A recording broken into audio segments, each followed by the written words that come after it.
heart attack or a stroke or anything like that. I just don't think that's going to be the fact. Are you arresting me today? The recording begins not with a scream, but with a question that sounds almost administrative. Quote, "Are you arresting me today?" End quote. That line, pulled directly from the interrogation room transcript, does not sound like a plea from a grieving widow. It sounds like a logistical check-in, like someone asking if they need to cancel an appointment. And if you listen to the full recording, you realize she asks it at the precise moment the two detectives in the room stop talking and start waiting. They don't answer her. They just let the silence push against her like a physical weight. That silence is where this entire case turns. Think of a chair in an empty cinderblock room, the metal leg scraping backward just 2 inches, a noise that on the audio tape reads like a gunshot. Picture that chair, still warm, but already abandoned because the person sitting in it just calculated the exact second her legal right to walk away became her only remaining shield. Before we go deeper into what the documents actually show, make sure you're subscribed to Crime Files 911, because we don't just cover the story, we follow the evidence. The subject's official statement to law enforcement in Centerville paints the picture of a mundane tragedy. A house fire, a husband Timothy trapped inside, a wife Barbara, a registered nurse, driving her kids to a soccer tournament when her phone started lighting up with the news. The dry public record tells us she arrived at the scene calm, composed, offering a simple hypothesis: a candle left burning near a drape, maybe a smoke detector with a dead battery. It was a narrative of domestic accident, wrapped in the bureaucratic language of a first responder's report. How was things going for him at work and at home? Well, he was really stressed at work. At home, we've been married 18 years. Just kind of getting different. We had different interests, and I had been doing different stuff, and he was playing with the band again, and we were just kind of in a lull, just kind of hovering. Right. Yeah, I just had my 16th anniversary, so I kind of know that you kind of have those ups and downs. Yeah. And, I mean, were you guys just like still together, or were you guys thinking about going your separate ways, or? I get. You always wonder. You kind of sometimes you stick together for the fight, kids. And I just want to know that every time, not just this year, other years when we'd fight, I tell him to leave, but he wouldn't leave his kids. I don't know that we were super strong and lovey-dovey, but we're still together. Okay. I'm not sure that happy would describe our relationship, but not unhappy. Yeah. We just kind of existed together. You think your last major argument was a couple weeks before? Probably. Yeah. Probably over finances. I don't know. That kind of always stressed us out. Right. Is that what you kept saying? It maybe stressed because from work, or was it mainly the finances? Probably a combination of both. Did you catch up to the bus? Did you see anybody? No. How far did you get? You said you didn't notice any phone calls? Well, I was north of court, and I finally got a ding. Was that somebody telling you that there was an issue at your house, or? My first one was Kate. She had screenshotted a Facebook thing from Shelby that her house was on fire. Okay. What did you do then next then after you saw that? Well, I pulled over and tried to make some phone calls. I think I tried to talk to her, and our phone got cut off. Kind of a blur. Because I didn't know, should I go get my kids? Because they were freaking out, I didn't know what to do. My first instinct is to protect my kids. What were you told on the phone then? That my house was on fire, and Beth Ann asked me, where we were at, because she didn't know. And I remember squealing out, Tim was in the house. Did you ever try to call Tim? No. You know if anybody did? I know when I didn't answer for my mom, she did. Because if she can't get a hold of me, she'll call Tim. And he didn't answer. But the rhythm of this case is defined by the swing between a long, rehearsed explanation and a sharp, unavoidable physical fact. The fire report arrived. It was precise. The candle was found on its side, placed on top of the debris. Its base was unburned. The candle did not start the fire. The fire started first. The candle was placed there later, like a prop on a stage after the curtain had already fallen. The paperwork already knew. Wouldn't be the first person I talked to that is one of those tipping points for a relationship, because I don't think the candle started the fire. Okay. I don't think that happened. I think that you're right, the neighbors kind of were outside. I think that we want to kind of talk about maybe the timing of when the fire started.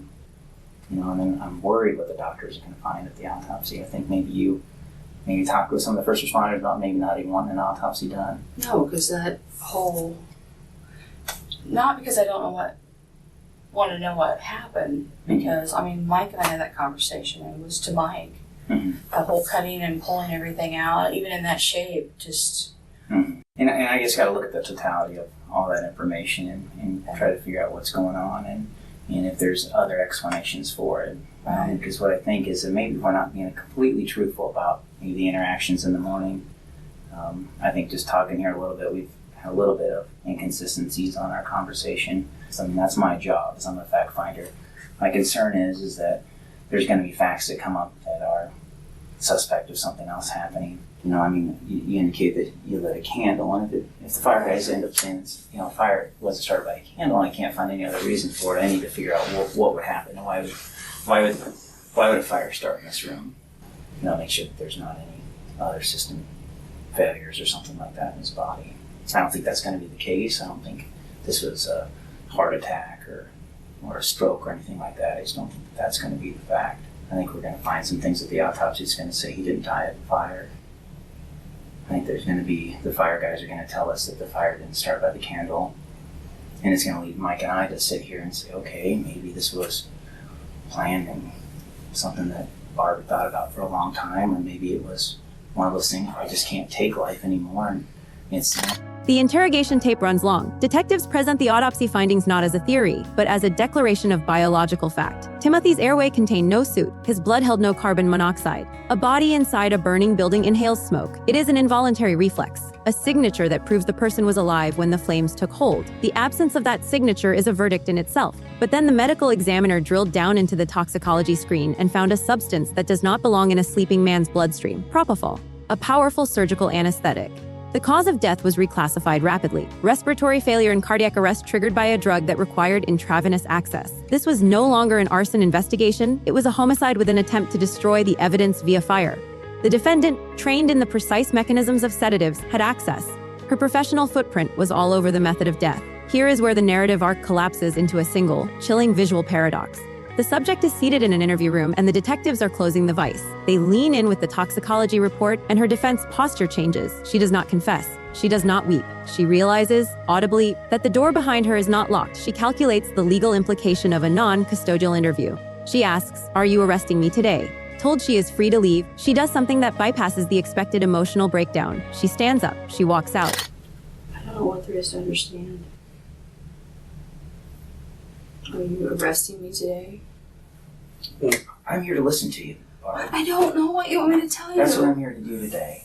I'm here to tell you that I have talked with people like you before that have been in situations like this, that when they're pushed up against the wall and things didn't work out like they had planned, I try to talk with them to figure out why. I know how it happened. I know when it happened. I'm pretty sure I'm going to know exactly where and what time it happened. That's going to come out. I'm going to have all those facts, but one piece I'm going to miss is the why part. And that's what everybody's going to want to know, why did this happen? I want to be here to be able to write that into the story for you, Barb. I don't want to just use the who, what, when, and where. I want to know why things happen. That's important to me. It's not necessary. We could go forward with our case with the evidence we have, and it looks pretty damning.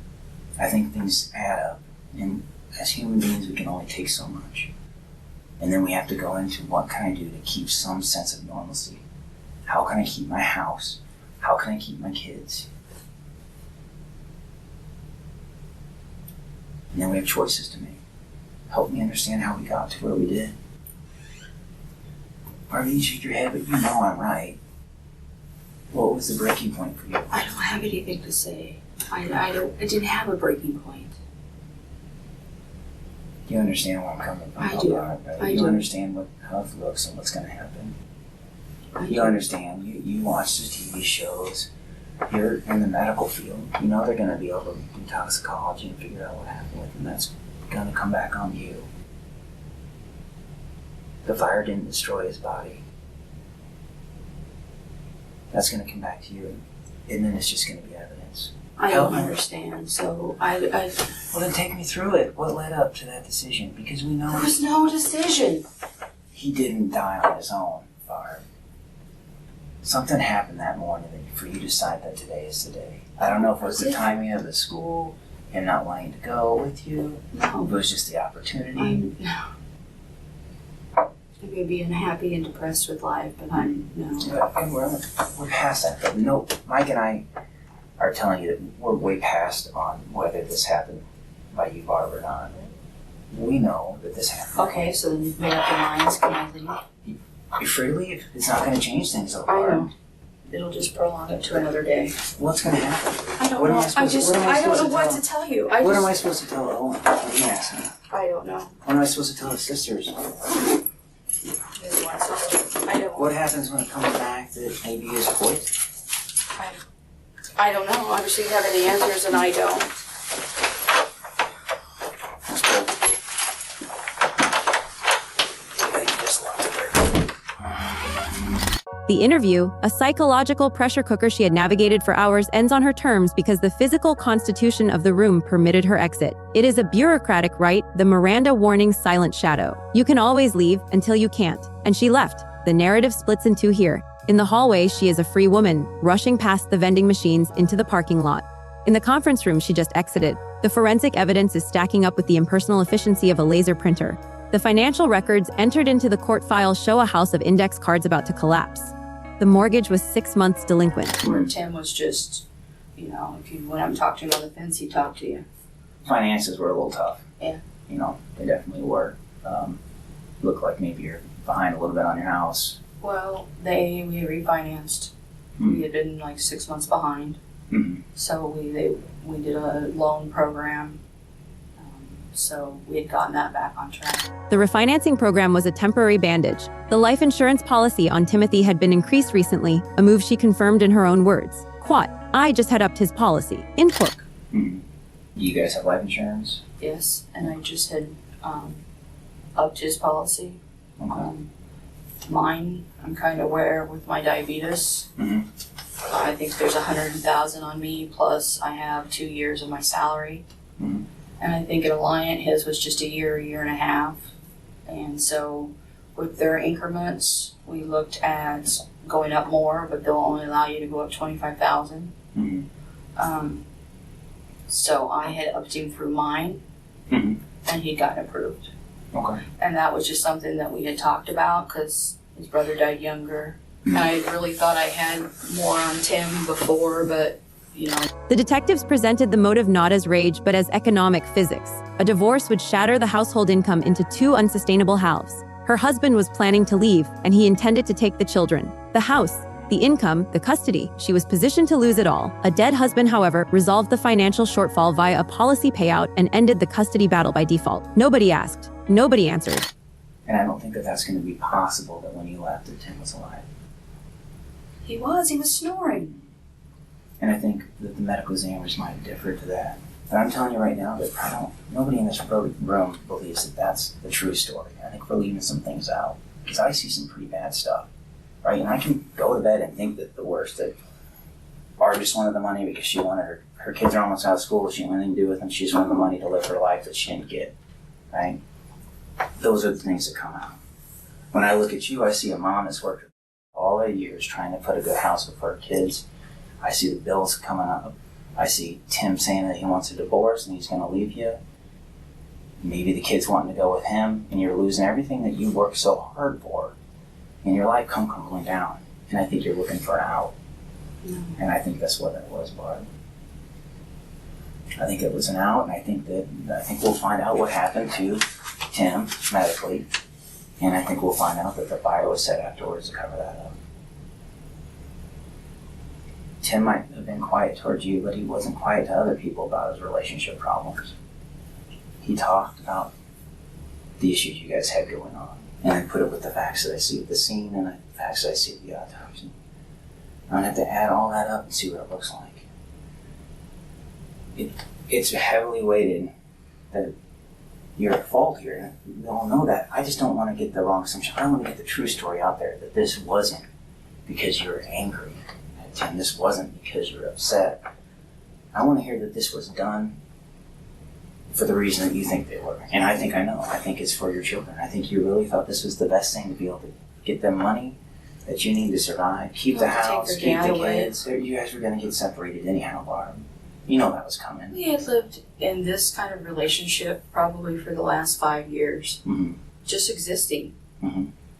And that's not a good place. No, it's not. Did you we want a always have divorce been. and couldn't afford to get divorced? Is that a problem? That was a conversation Yeah. I'm sure you had. Right, and I had that conversation with my two close friends. Financially we couldn't separate. Financially, what would we do with the house? I could afford bills, but I couldn't afford for the kids to have their home, yeah. Mm-hmm. But, we just existed that way, and that's the way we were. Mm-hmm. And without Tim's money coming in, you wouldn't be able to exist by yourself, right? Right.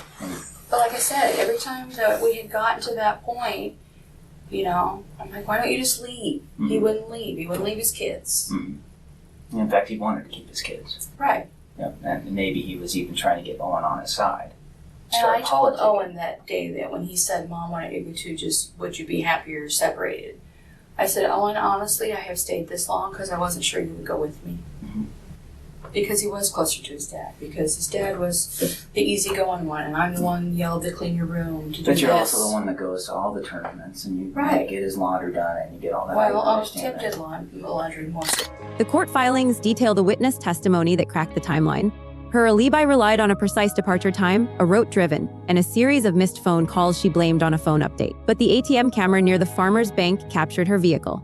The timestamp did not match her description. The sequence of unanswered calls from frantic neighbors watching her house burn did not align with a mother simply on her way to a game. She had ignored the dawning emergency just long enough for the fire to consume the bedroom and for the propofol in Timothy's system to be masked by the heat damage. Had the fire done its job just a little bit better? The neighbor's 911 call, logged precisely into the public record system, is the ticking clock. Hey, this is Roger. There's a house fire at 828 South Park. Okay. Yeah. So you can see the flames? A man pounds on the window of the burning house, screaming for Timothy, smoke pouring out into the street. The fire starts moments after she drives away. The dog survives. The husband does not. This forces the silent, terrifying question that reframes this entire case as a medical thriller, not just a domestic tragedy. What does a trained nurse see in the final seconds before she closes a bedroom door? The exact dosage rate required to stop a heart versus the exact amount of time a candle flame needs to catch a curtain. And how does a human being weigh those two timers in their head before turning the lock? At trial, the prosecution entered the physical exhibit that served as the silent rebuttal to her freedom that day. The propofol veil evidence linked to her access protocols at the medical center. The state's argument was clinically simple. This was not a crime of passion. It was a pre-medicated execution followed by arson. The defense could not explain away the soot-free lungs. They could not explain the unburned candle bottom. The jury entered deliberations and returned with a verdict on the 2 counts murder in the first degree and arson in the first degree. The sentence handed down was life without the possibility of parole, plus an additional 20 years. It was a sentence that functionally erased her from the free world the moment it was read, a stark contrast to that afternoon when she had stood up, pushed back her chair, and walked through the precinct door believing she had beaten the algorithm. What lingers in the official record is not just the verdict, but the sheer speed of the pivot from freedom to life imprisonment. She left the interrogation room thinking the silence of a missing confession was the same as innocence. It wasn't. The toxicology report was already signed. The ATM footage was already time-stamped. The chain of evidence was already complete. It was just waiting for her to step outside before the handcuffs clicked. The paperwork already knew. If you want to see the hard evidence for yourself, pull the probable cause affidavit filed in the district court for the case. Publicly available via judicial records. The document details the specific toxicology screen results and the fire investigator's conclusion regarding the candle placement. Read the timeline of the cell phone tower pings versus the neighbor's 911 timestamp. My question for you in the comments is this: what do you believe was the single piece of physical evidence she did not think the fire would fail to destroy? I want to hear your analysis. If this kind of case file investigation is what brings you back to this channel, make sure you like and share this video, subscribe to Crime Files 911, and turn on notifications, because we're already digging into the next interrogation transcript.